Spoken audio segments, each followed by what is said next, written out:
በርባራ ነች። ቅድስት በርባራ በማክሲያኖስ ዘመን በ305 እስከ 311 የተነሳች ታላቅ ሰማዕታት ስትሆን አባቷ ዲዮስቆሮስ የተባለ ሀብታምና ዝነኛ ጣዖት አምላኪ ሰው ነበር። ይህ ዲዮስቆሮስ ባለቤቱ ካረፈች በኋላ ሕይወቱን ለልጁ ለቅድስት ባርባራ በማሰብ ጀመረ።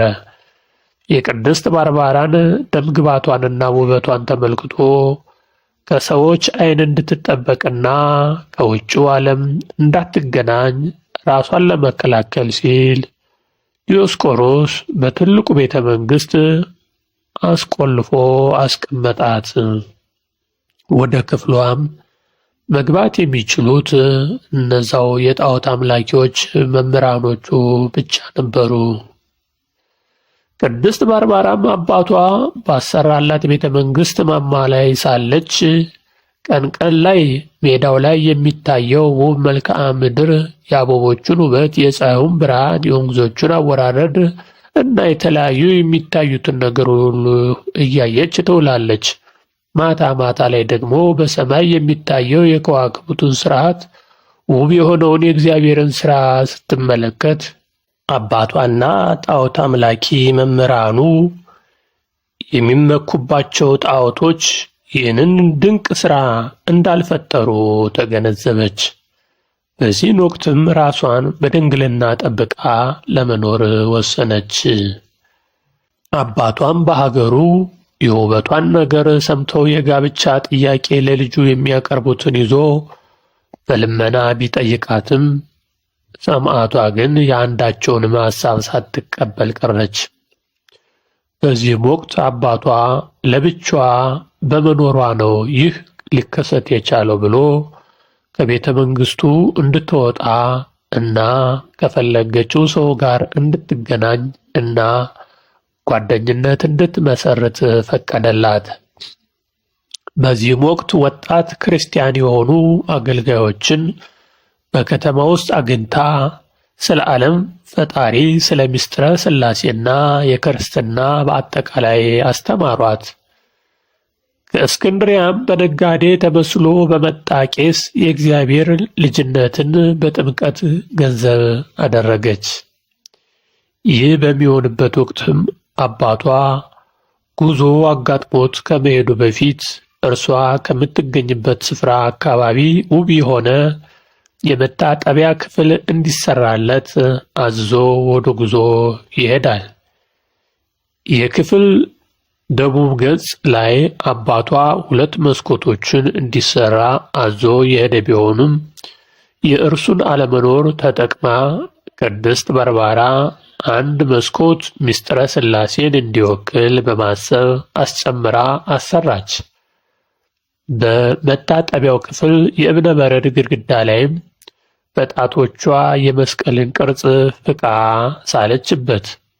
የመስቀሉ አፋፋቅና ጥልቀቱ በብረት የተሰራ የሚመስል የነበረ ሲሆን ታሪኳም በስንክሳር በተጻፈበት ወቅትም ይህ የእብነ በረድ መታሰቢያ ክፍልና የመስቀሉ ቅርጽ ይታይ ነበር። አባቷም ከጉዞ ሲመለስ በመታጠቢያው ክፍል የሆነውን በተመለከተ ጊዜ ምክንያቱን ለሰማዕቷ ሲጠይቃት ስለ ምስጢረ ሥላሴና ነገረ እግዚአብሔር ነገረችው። በዚህም ወቅት ክርስትናን እንድትክድና ጣዖት እንድታመልክ በጠየቃት ወቅት ፈቃደኛ አለመሆኗን ተከትሎ በንዴት በሰይፍ ሊመታት ሲል ቅድስቷ ከአባቷ በፍጥነት አመለጠች።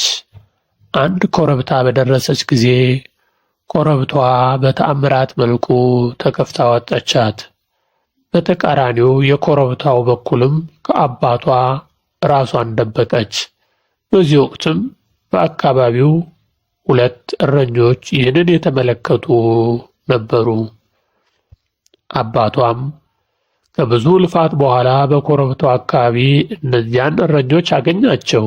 አንደኛው እረኛ አባቷ ስለ ቅድስት ባርባራ በጠየቀው ጊዜ አስፈራው፣ ምንም አልነገረውም። ሆኖም ግን ሌላኛው እረኛ ሰማዕቷን በመካድ ያለችበትን ቦታ ለዲዮስቆሮስ ነገረው። በነገረውም ጊዜ እርሱ ወደ ድንጋይነት የሚጠብቃቸው ከብቶችም ወደ አንበጣነት ተቀየሩ።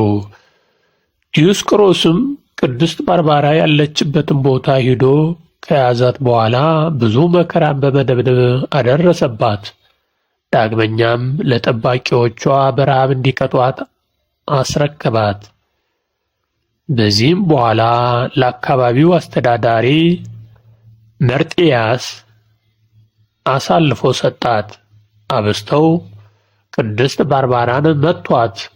ባለፋም ቆዳ እየገረፉና ሕመሙ የበለጠ እንዲሰማት በልብስ ቁስሏን እየፈተተጉ መከራውን አጸኑባት።